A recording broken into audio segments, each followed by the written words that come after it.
Kottayam medical കോളേജിലെ ആൺകുട്ടികളുടെ hostel പ്രവർത്തിക്കുന്നത് അതീവ അപകടാവസ്ഥയിൽ. ദൃശ്യങ്ങൾ സഹിതം മാതൃഭൂമി ന്യൂസ് വാർത്ത നൽകിയതിനു പിന്നാലെ ഇടപെടലുമായി ചാണ്ടി ഉമ്മൻ MLA. വിഷയത്തിൽ അടിയന്തരമായി സർക്കാർ നടപടിയെടുക്കണമെന്ന് ഹോസ്റ്റൽ സന്ദർശിച്ചതിന് ശേഷം ചാണ്ടി ഉമ്മൻ MLA പറഞ്ഞു. Mathrubhumi news impact.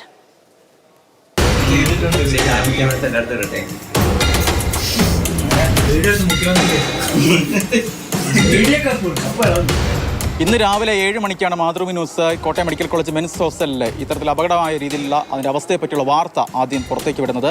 ഈ ഹോസ്റ്റലിനുള്ള ദൃശ്യങ്ങൾ സഹിതമായിരുന്നു മാതൃഭൂമി ന്യൂസ് ഈ വാർത്ത ആദ്യം ബ്രേക്ക് ചെയ്യുന്നത്.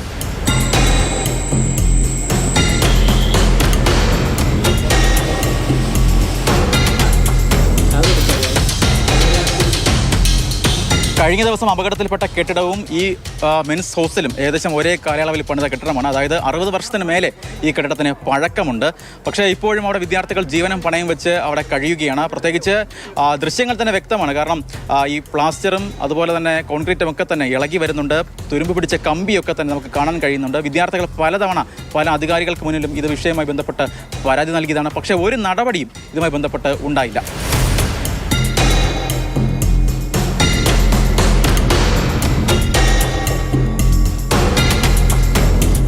ഈ വാർത്തയിൽ ആദ്യ പ്രതികരണമായി എത്തിയത് പുതുപ്പള്ളി MLA ചാണ്ടി ഉമ്മനായിരുന്നു. മാതൃഭൂമി ന്യൂസ് സംഘത്തിനൊപ്പം ഈ ഹോസ്റ്റലിലേക്ക് പോകാം എന്നതായിരുന്നു ചാണ്ടിയുടെ ആദ്യ പ്രതികരണം എന്നത്. ഞാൻ പറയുന്നത് നമുക്ക് ഒരുമിച്ച് അങ്ങോട്ട് പോവാം. കേരളത്തിലെ ജനങ്ങൾ കാണട്ടെ. കാരണം ഇതാണ് സാഹചര്യം എന്ന്.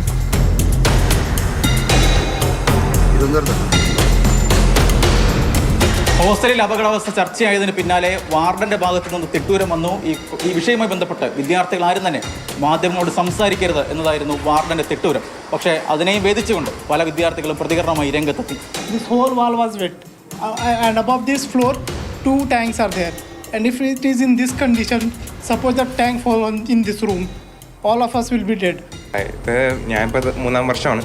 അപ്പോൾ വന്നപ്പോട്ടുള്ള അവസ്ഥ തന്നെയാണ്. ഇടയ്ക്ക് വെച്ചൊരു ചെറിയ ഇങ്ങനെ പൊളിഞ്ഞു വീഴുന്ന സാധനം വന്ന സിമെൻറ്റിങ് വെച്ചൊരു ടെമ്പററി വർക്കാണ് ചെയ്യുന്നത്. പെയിൻ്റ് എല്ലാം പൊളിഞ്ഞു വീഴുന്നു, കോൺക്രീറ്റ് അതുപോലെ തന്നെ പോകുന്നു, വെള്ളം നല്ല രീതിയിൽ ഇറങ്ങുന്നുണ്ട്. പിന്നെ കഴിഞ്ഞിടയ്ക്ക് നടന്ന സംഭവം വെച്ച് നോക്കുകയാണെങ്കിൽ മേളിൽ നിന്നൊരു പീസ് കോൺക്രീറ്റ് തന്നെ പറഞ്ഞു വീഴുന്ന രീതിയിലൊക്കെ ആയിട്ടുള്ള ഒരു അവസ്ഥയിൽ നമ്മൾ 11 മണിയോടെ ചാണ്ടി ഉമ്മൻ MLA ഈ മെൻസ് ഹോസ്റ്റലിലേക്ക് എത്തുന്നു. വിദ്യാർത്ഥികളുമായി സംസാരിക്കുന്നു. ഓരോ മുറിയും കയറി അതിൻ്റെ അവസ്ഥ എന്താണെന്ന് സംബന്ധിച്ച് പരിശോധിക്കുകയും ചെയ്യുന്നു.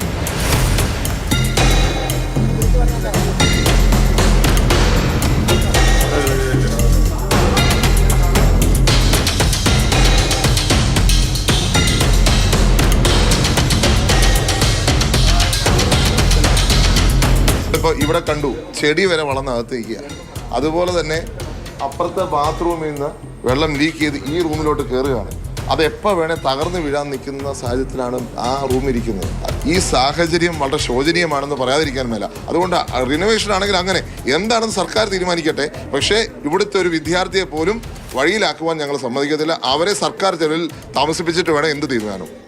എന്തായാലും വാർത്തയായതിന് പിന്നാലെ നിമിഷങ്ങൾക്കുള്ളിൽ തന്നെ മെയിൻ്റനൻസും പുട്ടടിയുമായി ഈ ഹോസ്റ്റൽ അധികൃതർ തന്നെ രംഗത്തെത്തി. എന്തായാലും ഈ പ്രതികരണങ്ങളിൽ വിദ്യാർത്ഥികൾ നടത്തിയ പ്രതികരണങ്ങളിൽ ഒരു ശ്രദ്ധേയമായ പ്രതികരണം എന്ന് പറയുന്നത് ബീഹാർ സ്വദേശിയായ ഷാക്കിബ് കബൽ നടത്തിയ പ്രതികരണമാണ്. ഷാക്കിബ് പറഞ്ഞത് ഈ ഹോസ്റ്റൽ എന്ന് പറയുന്നത് ഇതിനേക്കാൾ നല്ല ഹോസ്റ്റൽ ബീഹാറിലുണ്ട് എന്നതാണ്. How do you find the facility out here? Worse than Bihar. Worse than Bihar? Yeah. Hostel worse than Bihar, college is okay, but this hostel condition worse than Bihar. Worse than Bihar. എന്തായാലും ഈ കാണുന്നതാണ് Kottayam medical college men's ഹോസ്റ്റലിലെ അവസ്ഥ. കണ്ണുള്ളവർ കാണട്ടെ, നടപടിയെടുക്കേണ്ടവർ നടപടിയെടുക്കട്ടെ. കോട്ടയത്ത് നിന്നും Joban തേക്കടിക്കൊപ്പം ഷിനോജസ്റ്റി, Mathrubhumi news.